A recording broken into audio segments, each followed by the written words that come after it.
You know that feeling I'm talking about, feeling stuck. We've addressed it a few times recently, and it's because I keep hearing you using that exact word. So why does it actually happen? What's going on in our brain? We're answering those questions today because I find that when we understand why something is happening, we can find our way out. Ready to learn? Good. Let's do this. Hey mama, welcome to the Tough Love Mom Podcast. I know you're here because you're ready to get consistent and finally lose that weight, and you're not afraid of a little tough love. You know what to do to lose weight, but following through on those things feels impossible. You wish you could just feel like your strong, confident self again and want to be a good example for your little ones, but you get thrown off by mom guilt and the unpredictability of motherhood. It's frustrating. Taking on your journey postpartum is hard, but it's not impossible. Hey, I'm Liz, and I've been where you are. I gained a lot of weight in my pregnancies, 90 pounds and then 60 pounds. I needed to lose that weight to take control of my health and honestly just wanted to feel like myself again. With a sustainable approach to weight loss, simple consistency, and working on my mindset, I lost it all in just over a year both times, and I'm here to help you do the same. I believe that we have an ingrained ability to figure out what we need to do, make it happen, and do it in a way that awes the world. If you're ready to stop falling off the wagon, create solid routine and healthy habits, and finally feel your best inside and out, all while enjoying dino nuggets on your salad, you are in the right place. We're about to transform your journey, my friend. Get pumped up. It is tough love time. We've all been there, feeling stuck. The scale's not moving. Maybe you're in a rut with your routine. It might feel mundane. Your workouts are getting boring, etc. And often it leads to falling off because you feel close enough to the old habits. That feeling, it's just like a feeling, you know? Those old habits when you weren't in any type of routine, you weren't consistent, you weren't feeling really healthy, that had like a feeling over it. And when you start feeling stuck, that feeling can come back up. When that happens, it's easier to go back to what's comfortable than to press on through that stuck feeling. Like I said, we've all been there. Me too. So why does it happen? Often we end up where we are in that stuck place because in the past, we took the path of least resistance for so long that it became our norm. And this is how our brain is wired. What is this? So let's talk about what is the path of least resistance? What does that mean? Doing what's easy or comfortable over what isn't usually our norm. So doing what we're used to, doing what our habits are, doing whether the habits are good or bad for us, doing what's easy, doing what's comfortable, instead of things that challenge that, things that are out of our comfort zone. Okay, in our brains, this will give you a comfort here. Our brains are wired to opt for what's safe, aka comfortable, aka easier. Our brains want to do that. They're innately wired to go, I would rather, go to the pantry when I'm stressed because that's what I'm used to doing. That's what's comfortable. Gives me a quick dopamine hit. Like I feel better when that happens. That's very normal. It's how our brains are wired because it wants to do what's safe and comfortable and easy, what we're used to doing. But that doesn't mean that we can't override that innate desire. It's just hard. Now, over time, when we keep at that path of least resistance, when we keep doing the easier thing, we end up getting to a point where, everyone does, where we realize we don't feel good and we don't like the way that we're going about doing things. And we know it's not best for us, but it's what's comfortable, it's what's easy. You know what I'm talking about? There's probably something in your life, either in the past or right now, where you're like, I know this isn't what's best for me. I know this isn't what's healthy, but I don't know the way out. It's like you're so deep into it. It's such an ingrained habit in your life, which is normal. That habits, what we do over and over again becomes a habit.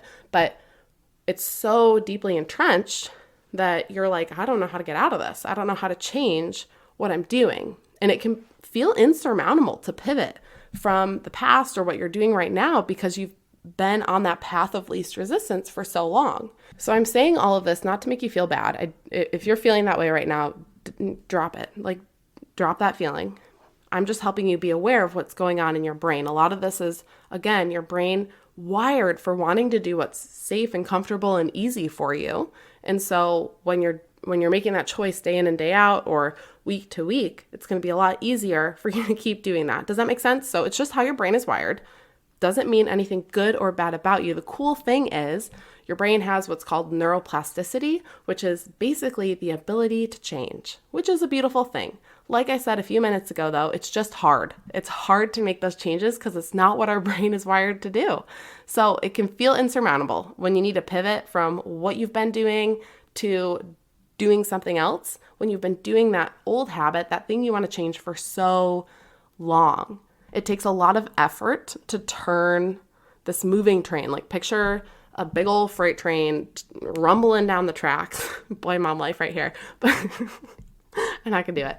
I was about to go chugga, chugga, chugga. I'm not gonna do it. But you picture this big train moving down this path. That's your habit. That's what you're comfortable doing. That's this thing that you're like, I know this isn't what's good for me, but I've been doing it for years. Okay, that's that train moving down, and the longer you've been doing it, the faster it's going, the more momentum this big, heavy freight train has. It's going to take a lot of effort to stop that and pivot it down a different path, right? It's going to take a lot of effort, a lot of change. It's going to take a lot of resistance to slow that train down and move it onto a different path. But it is possible. What you need to do is take your focus from big picture. Oh my goodness, this is going to be so hard because I've been doing this for so long. And I try to look like what we do a lot of the times when we're trying to change something in our life is we see where we're at now, which when we look at it, we're looking down and we're taking inventory of our moment by moment choices, what our day-to-day looks like. And then we look up and we see the big picture of where we want to go, which can look like 1,000 miles away. It can look like a totally different life. And that can be really overwhelming, right? Because your nutrition's different, your mindset's different, your body probably looks different.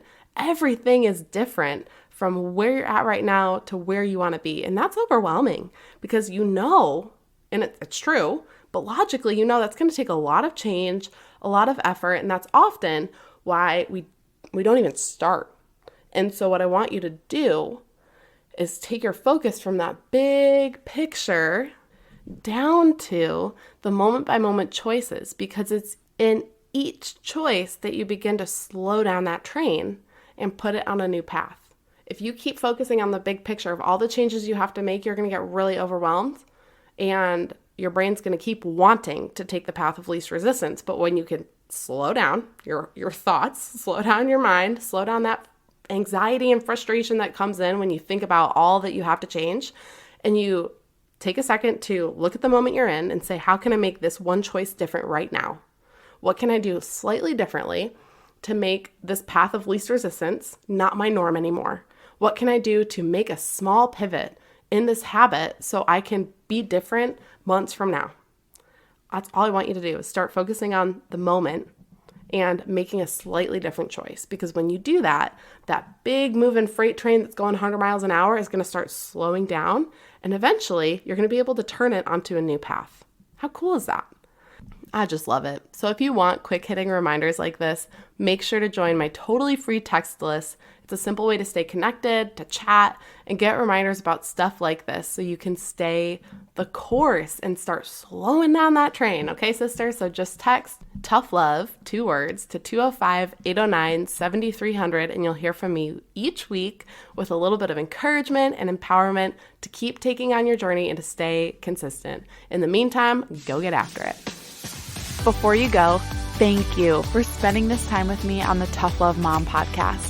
If this episode encouraged you in any way, the number one way you can thank me is to leave a review letting me know how the show has impacted you. Then send this episode to another mom friend, or take a screenshot, post it on social media, and tag me so I can personally thank you for helping me on this journey to impact thousands of moms.